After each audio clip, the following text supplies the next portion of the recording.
Hello दोस्तों, अस्सलाम वालेकुम वरहमत اللہ दोस्तों एजुकेशनल चैनल पर दोस्तों Subscribe now and press the bell icon. Video में मैं आपको सबक भाभी जान ऑब्जेक्टिव और सब्जेक्टिव सवाल इस वीडियो में मैं बताऊंगा। वीडियो को स्किप ना करें, पूरी वीडियो देखें, क्योंकि इस वीडियो में मैंने ऐसे ऐसे सवाल बनाए हैं कि जो सवाल किताब में मौजूद नहीं है। आप किताब में देखेंगे तो ऑब्जेक्टिव सवाल जो पूछे गए हैं वो 3 या 4 हैं, लेकिन मैंने इसमें लगभग देखेंगे आप कुछ वीडियो में इसके मुतालिक डाल चुका हूँ। 16-17 सवाल मैंने टोटल बनाए हैं इसमें। तो ये बहुत ही ज़्यादा इम्पोर्टेंट सवाल हैं।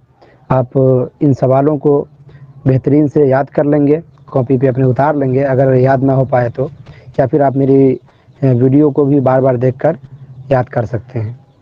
तो चलिए आज के इस वीडियो को शुरू करते हैं। ये पहले हम जानेंगे ये भाभी जान जो है ये किसका ये मजमून है, किन्होंने लिखा है। तो पहले उनके बारे में हम जानते हैं। तो उनका नाम है सुहेल अजीम आबादी है। सुहेल अजीम आबादी का ये एक अफसाना, ये मजमून है भाभी जान। तो पहले हम सुहेल अजीम आबादी साहब के बारे में जानेंगे। तो चलिए शुरू करते हैं। सुहेल अजीम आबादी के एक नावल का नाम बताइए। ये ऑब्जेक्टिव सवाल है और इसके ऑप्शन 4 हैं। अलिफ में है 2 गज ज़मीं, पे में है मैदान अमल, जीम में है आँख मचौली और दाल में है बेजड़ के पौधे।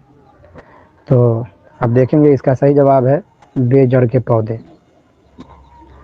उसके बाद है सुहेल अजीम आबादी की इब्तदाई तालीम कहाँ हुई?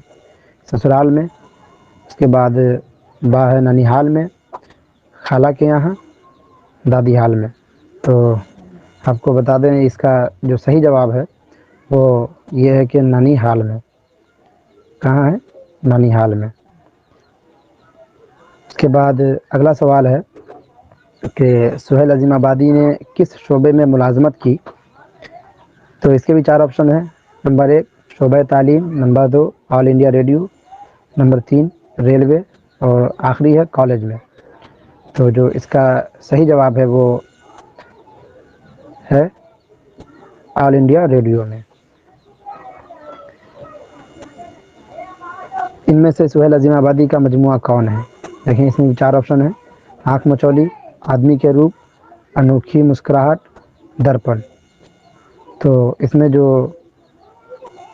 सुहेल अजीम आबादी का मजमुआ है वो आदमी के रूप है, ऑप्शन नंबर बी। उसके बाद दोस्तों ये सवाल तो ऐसे हैं जो ऊपर मैंने कराया है कि इसमें आपको 1 नंबर मिलेगा अगर आप राइट आंसर देंगे। लेकिन ये अगला जो मैं क्वेश्चन आपके सामने लाने जा रहा हूँ, ये क्वेश्चन है कि इस टाइप का जो क्वेश्चन होगा, इस टाइप का ये क्वेश्चन 2 नंबर का होता है। यानी आपसे पूछा जाएगा कि सवाल ये किया जाएगा कि सुहेल अजीम आबादी कहाँ पैदा हुए, तो आपको पूरा लिखना पड़ेगा कि सुहेल अजीम आबादी पटना में पैदा हुए। अगर आप सिर्फ इतना लिखेंगे कि पटना में, तो आपका 1 नंबर काट लिया जाएगा, और पूरा लिखेंगे तो 2 नंबर मिलेगा। तो चलिए देखते हैं सुहेल अजीम आबादी कहाँ पैदा हुए। तो इसका जवाब है सुहेल अजीम आबादी पटना में पैदा हुए थे। उसके बाद दूसरा सवाल है सुहेल अजीम आबादी के बचपन का नाम क्या था? तो इसका जवाब है सुहेल अजीम आबादी के बचपन का नाम सैयद मुजीबुर रहमान था। उसके बाद तीसरा सवाल है कि सुहेल अजीम आबादी के अफसानवी मजमुआ का नाम क्या है और कब शाये हुआ था? तो इसका जवाब है सुहेल अजीम आबादी के अफसानवी मजमुआ का नाम 4 चेहरे हैं, जो तकरीबन 1934 ईस्वी में शाये हुआ था। उसके बाद चलते हैं अगले सवाल की तरफ। उसके बाद जो सवाल है वो ये है कि सुहेल अजीम आबादी की इब्तदाई तालीम किस मदरसे में हुई थी? तो इसका जवाब है सुहेल अजीम आबादी की इब्तदाई तालीम ननिहाल के मदरसे में हुई थी। دوستو میں نے کچھ الفاظ اور معنی بھی میں نے اس میں لکھ دیے ہیں، آپ اس کو بھی یاد کر لیں گے۔ نمبر 1 ہے عزم، اس کا معنی ہوتا ہے ارادہ، نیت۔ اس کے بعد ہے ملازم، اس کا معنی ہوتا ہے نوکر، خادم، خدمت کرنے والا، نوکری کرنے والا۔ جبر یعنی زبردستی، ظلم، ستم۔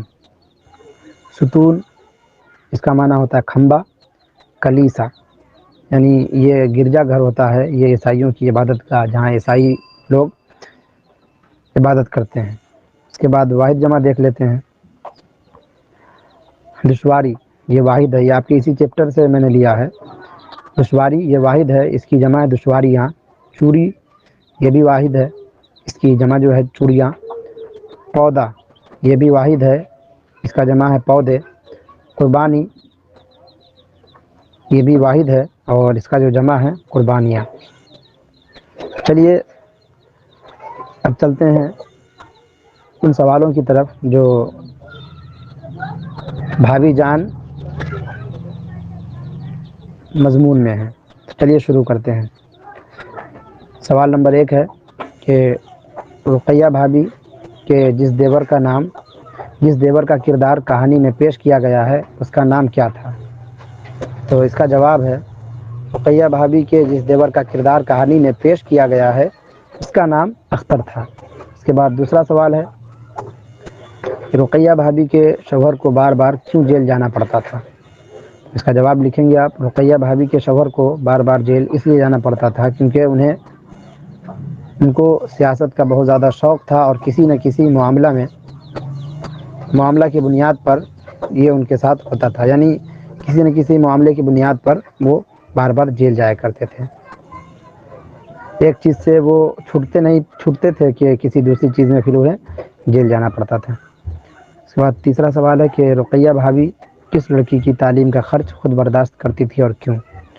تو اس کا جواب ہے کہ رقیہ بھابھی شمی نام کی لڑکی کی تعلیم کا خود خرچ برداشت کرتی تھی کیونکہ وہ غریب لڑکی تھی اور اس کے پاس اتنے پیسے نہیں تھے کہ وہ خرچ دے کر پڑھائی کر سکیں، اور اس لیے انہوں نے اس کا خرچ اٹھایا کیونکہ وہ لڑکی بہت غریب تھی اور رقیہ بھابھی غریبوں کی ہمیشہ مدد کیا کرتی تھی۔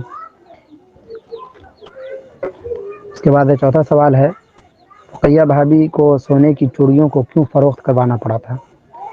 جواب ہے اس کا رقیہ بھابھی کو سونے کی چوڑیوں کو شمی کے بھائی کی کالج فیس ادا کرنے کے لیے چوڑیوں کو فروخت کروانا پڑا تھا، یعنی شمی آئی تھی رقیہ بھابھی کے پاس اور بالکل خاموش تھی، کچھ بول نہیں رہی تھی، تو رقیہ بھابھی نے پوچھا کہ آخر کیا وجہ ہے جو تم خاموش ہو؟ تو اس نے کہا تھا کہ کالج کے فیس بھرنے کے لیے نہیں ہے، تو اس نے اپنے بھائی کا نام لیا تھا۔ اس کے بعد پانچواں سوال جو ہے وہ یہ فرصت ملتی تھی تو وہ اپنا شوق پورا کرنے کے لیے کون سا کام کیا کرتی تھی؟ تو اس کا جو جواب ہے یہ ہے کہ رقیہ بھابھی کو جب فرصت ملتی تھی تو وہ اپنا شوق پورا کرنے کے لیے خط لکھا کرتی تھی۔ دوستو یہ رہے آج کے کچھ آبجیکٹیو اور سبجیکٹیو سوال۔ تو اگر میری ویڈیو آپ کو اچھی لگی ہو تو میری ویڈیو کو لائک کریں اور شیئر کریں، اور اگر میرے چینل پر آپ نئے ہیں تو چینل کو سبسکرائب کر لیں۔ خدا حافظ۔